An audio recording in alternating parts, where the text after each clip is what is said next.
6, 7, 8, 9, 10. അയ്യോ, ഈ വീടിന് എന്തോ ലക്ഷണക്കേടുണ്ട്. ഞാൻ ഇങ്ങോട്ട് വന്നപ്പോ 11 പെട്ടി നിറച്ച സാധനങ്ങൾ കൊണ്ടുവന്നതാ. ഇപ്പൊ 10 എണ്ണേ കാണുന്നുള്ളൂ, ഒരെണ്ണം കാണുന്നില്ല. എന്റെ ജീവന്റെ ജീവനായ സാധനങ്ങളാ ഞാൻ അതിനകത്ത് എടുത്ത് വെച്ചത്. എനിക്കത് കിട്ടാൻ ഞാൻ ഒരു മനസ്സമാധാനം ഉണ്ടാവില്ല, ഒന്നും കഴിക്കാനും പറ്റില്ല. സുധാരേട്ടാ, ഞാനിത് എവിടെയാ തരേണ്ടത്? നീ ബഹളം വെക്കാതിരിക്കെ, നമുക്കത് കണ്ടുപിടിക്കാം. ഇതിനകത്ത് നീ അത് കൊണ്ടുവന്നിട്ടുണ്ടെങ്കിൽ ആ പെട്ടി എവിടെയും പോയില്ല. ഞാനല്ലേ പറയുന്നത്. അത് ഞാൻ ഇതിനകത്ത് തന്നെ കൊണ്ടുവന്നിട്ടുണ്ട്, അതെനിക്ക് ഉറപ്പാണ്. എന്നാൽ അത് ഇതിനകത്ത് തന്നെ കാണും. ജീവന്റെ ജീവനായിട്ടുള്ള സാധനങ്ങൾ ഒരു പെട്ടിയിൽ വെച്ച് കൂട്ടാതെ പല പല പെട്ടികളായിട്ട് വെച്ചുകൂടായിരുന്നോ? എന്നാൽ അതിങ്ങനെ ഒറ്റയ്ക്ക് കാണാതാവുമായിരുന്നോ? അപ്പൊ എന്റെ പെട്ടി കാണാതായതിന് സുധാകരന് ഒരു വിഷമമില്ലേ? പിന്നെ വിഷമമില്ലാതിരിക്കോ? നിന്റെ വിഷമം ഇപ്പൊ എന്റെയും വിഷമം.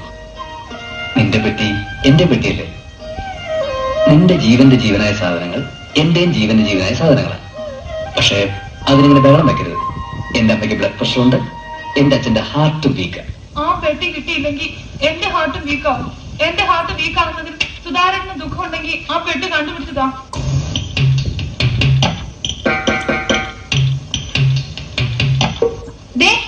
ഇത് കണ്ടോ? 1, 2, 3. അയ്യോ, ഈ 10 നീ ഇത് 100ാമത്തെ പ്രാവശ്യമല്ലേ എണ്ണുന്നത്. ഇത്ര വിഷമിക്കാൻ കാണാതായ ആ പെട്ടിയിൽ എന്താണെന്നെങ്കിലും നിനക്ക് പറഞ്ഞൂടെ?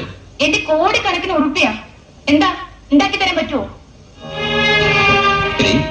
നമ്മുടെ കല്യാണം ഇന്നലെ കഴിഞ്ഞിട്ടുള്ളൂ എന്ന് വെച്ചിട്ട് പോയത് പോട്ടെ എന്ന് ഹൃദയവും എനിക്ക് നഷ്ടപ്പെട്ടാൽ എന്താ അല്ലേ? അങ്ങനെ ഇപ്പൊ ഞാൻ ആർക്കും താണു കൊടുക്കുന്നില്ല. അതാരോ മനഃപൂർവ്വം തട്ടിയെടുത്തതാ.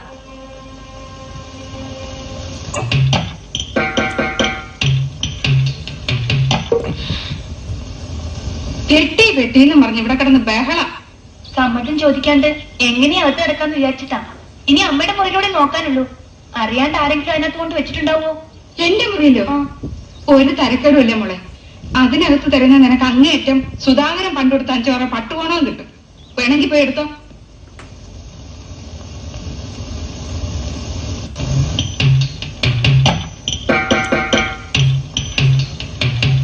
ഇത് തന്നെയാണോ തൊണ്ടി സാധനം? ഹൃദയമാരി വീട്ടിൽ വെച്ച് പറഞ്ഞതാ. അകത്ത് വല്ല സ്വർണോ പണോ ആണെങ്കിൽ ഇവിടെ വെച്ച് തുറക്കണ്ടെന്ന് അവളോട് പറയണ. ഇനി സമാധാനായല്ലോ. എന്തു ബഹളായിരുന്നു ഇവിടെ. ഇപ്പൊ മനസ്സിലായില്ലേ ചിന്നമ്മാളമ്മയുടെ അടുത്ത് വന്നാ ഒന്നും നഷ്ടപ്പെടൂലെന്ന്. ഈ പെട്ടിയിലുള്ള സാധനങ്ങളുടെ വില എനിക്കേ അറിയൂ. അങ്ങനെ എന്നെ ചതിക്കാൻ ആർക്കും പറ്റില്ല. ഇനി ചതിച്ചാൽ ഞാൻ ശപിക്കും. ഞാൻ ഭദ്രവാളിയാ.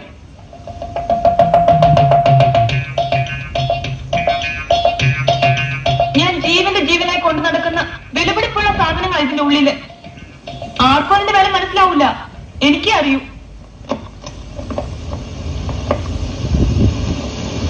ചെറുപ്പത്തിൽ എനിക്ക് 3 വയസ്സുള്ളപ്പോഴാണത്രേ ആദ്യത്തെ പല്ല് മുളച്ചത്. അതിനു മുൻപ് ഞാൻ പല്ല് തേക്കാൻ വേണ്ടി വാശി പിടിച്ച് കരയുമായിരുന്നു അത്രേ.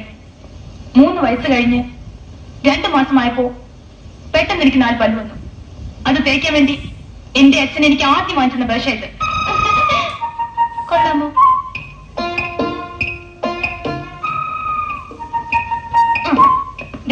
എല്ലാവരും ഇത് കണ്ടോ? എന്റെ 3ാമത്തെ വയസ്സില് പിറന്നാൾ നമ്മ കൈകൊണ്ട് തുന്നുന്ന ഉടുപ്പാ. ഇത് ഞാൻ മരണം വരെ കളയൂല.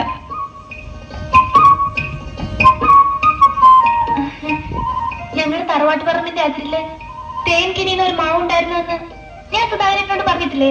പറഞ്ഞിരുന്നു. അതിന് ഒരു ദിവസം പണിക്കിരങ്ങൾ വീട്ടിൽ വന്നപ്പോ അതിന്റെ ഉച്ചയിൽ ഒരു മാമ്പഴം കണ്ടു. എറിഞ്ഞു വീഴ്ത്താൻ പറ്റുമെന്ന് പണിക്കിരങ്ങൾ എന്നോട് ചോദിച്ചു. പറ്റുമെന്ന് ഞാനും പറഞ്ഞു. ജീവിതത്തിൽ ആകെപ്പാടെ ഒരു മാങ്ങയ്ക്ക് ഞാൻ കല്ലെറിഞ്ഞിട്ടുള്ളൂ. ആ കല്ല ഇത് എങ്ങനെയുണ്ട്? പണിക്കരെ ഇതിന് അരവട്ടല്ല, മുഴുത്ത വട്ട് തന്നെയാ. പലരും ജീവിതത്തിൽ നിസ്സാരമായി തള്ളിക്കളയുന്ന പല സാധനങ്ങളും മറ്റു പലരുടെ ജീവിതത്തിലും വളരെ വിലപ്പെട്ടതായിരിക്കും. നമുക്കൊന്നും ഈ കല്ലിന്റെ വില മനസ്സിലാവില്ല. സൂക്ഷിച്ചു വെച്ച അല്ലെ കൊണ്ട് പുഴുങ്ങിട്ടില്ല. എന്നിട്ട് ആ മാങ്ങ ഒറ്റയേറിന് തന്നെ വീണോ ചേച്ചി? വീണു. അത് പണിക്കിരങ്ങൾ തിന്നുകയും ചെയ്തു. അതിന്റെ അന്തി ചിലപ്പോ ആ പണിക്കരുടെ വീട്ടിൽ തന്നെ കാണും.